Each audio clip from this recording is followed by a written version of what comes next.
السلام عليكم. في هذا الفيديو هذه غادي نشوفوا العروض والتخفيضات اللي كاينين عند غونو في هذه بدايه سنه 2022.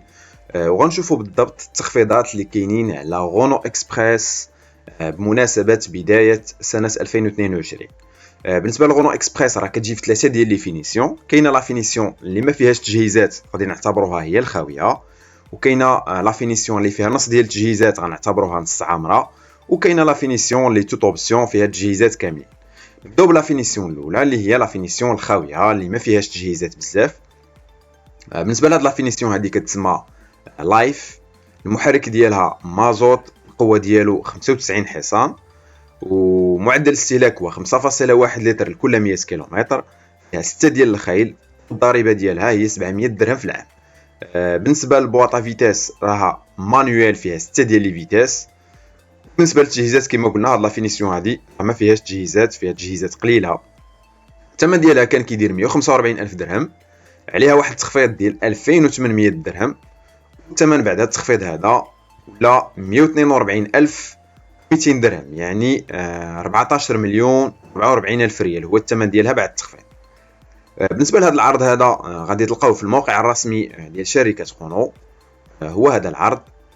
عندكم هنايا غونو اكسبريس لايف، عندكم الثمن الاولي بري كاتالوج اللي هو 145 الف درهم، عندكم لا غوميز ديال 2800 درهم، وعندكم هنايا الثمن بعد التخفيض اللي هو 142 الف 200 درهم. بالنسبه لهذا الثمن هذا الاخوان راه ماشي هو الثمن النهائي، باقي كيتزادوا عليه مصاريف اخرى، تزادوا عليه واجبات التسجيل ولوحه الترقيم ولا لي فري دي ماتريكولاسيون اللي المبلغ ديالهم هو 5254 درهم. كيتزاد كذلك المبلغ الخاص بالصباغه ميطاليزي اللي هو 4500 درهم. وفي النهايه كنحصلوا على الثمن النهائي اللي كتخلصوا كتدي السياره ديالك ولا ما يسمى بثمن المفتاح في اليد اللي هو 151954 درهم. يعني بعد ما كنزيدوا هاد المصاريف كامله الثمن ديال السياره كيولي 15 مليون و40 الف ريال. هذا هو الثمن ديال ارخص فينيسيون في غونو اكسبريس. ندوزو دابا لا فينيسيون الثانيه اللي فيها نص ديال التجهيزات. بالنسبه لهاد لا فينيسيون هذه كتسمى اكسبلور.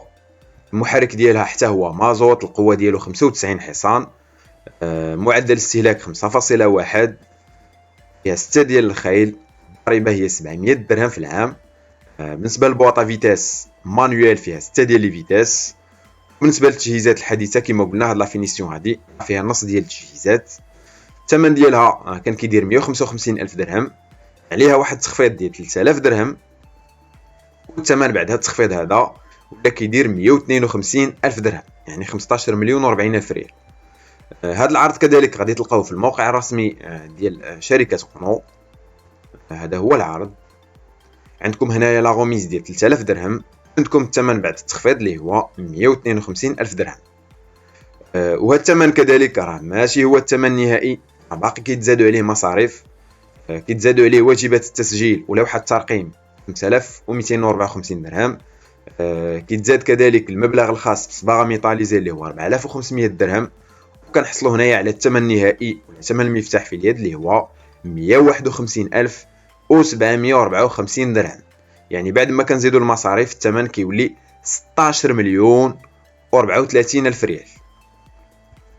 ندوزو دابا لا فينيسيون عامره اللي فيها التجهيزات كاملين.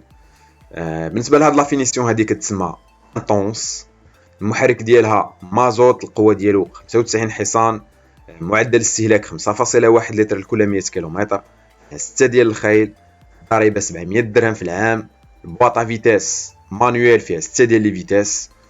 بالنسبه للتجهيزات كما قلنا هاد لا فينيسيون فيها تجهيزات كاملين هي توت اوبسيون، والثمن ديالها كان كيدير 169 الف درهم، عليها واحد التخفيض ديال 3300 درهم. الثمن بعد هذا التخفيض هذا ولا كيدير 165700 درهم، يعني 16 مليون ونص هو الثمن ديالها بعد التخفيض. بالنسبه لهذا العرض كذلك غادي تلقاوه في الموقع الرسمي ديال الشركه. عندكم هنايا غونو اكسبريس انطونس، عندكم الكاتالوج، وعندكم لا غوميز ديال 3300 درهم، والثمن النهائي كيف ما قلنا اللي هو 165700 درهم. وبالنسبه لهذا الثمن كذلك راه ماشي هو الثمن النهائي، راه باقي كيتزادوا عليه مصاريف. كيتزاد واجبات التسجيل ولوحة ترقيم لي فري دي ماتريكولاسيون. المبلغ هو 5254 درهم. كيتزاد المبلغ الخاص بالصباغه ميطاليزي اللي هو 4500 درهم. في النهايه كنحصلوا على الثمن النهائي ولا ثمن المفتاح في اليد اللي هو 175454 درهم. يعني بعد ما كنزيدوا هاد المصاريف كامله كيولي الثمن 17 مليون ونص. وهذا هو الثمن ديال لا فينيسيون كيف ما قلت العامره اللي توت اوبسيون واللي فيها تجهيزات كاملين. وباش نختموا الاخوان، واحد المجموعه منكم سولوني على لي فري دي ماتريكولاسيون ولا واجبات التسجيل ولا واحد الترقيم وصباغه ميطاليزي. كنذكر بلي كاينه واحد لا فيديو اللي درناها في القناه اللي خاصه بالشرح ديال هاد العناصر هادي. غادي نخلي لكم الرابط في صندوق الوصف، دخلوا وشوفوا هاد المصاريف هادي ديال واجبات التسجيل منين جات وعلاش الثمن ديالها غالي. وكاين كذلك شرح ديال الصباغه ميطاليزي، اشنو هي الصباغه ميطاليزي ولاش كتزاد هاد الصباغه ميطاليزي في الثمن ديال السياره. كيف ما قلت غادي نخلي لكم الرابط في صندوق الوصف، وغتلقاو كذلك الرابط باش تدخلوا لهاد لا فيديو هادي في نهايه لا فيديو. وفي نهايه الاخوان، الى عندكم شي اقتراحات ولا شي اسئله راه يمكن لكم تخليهم في لي كومونتير. سلام.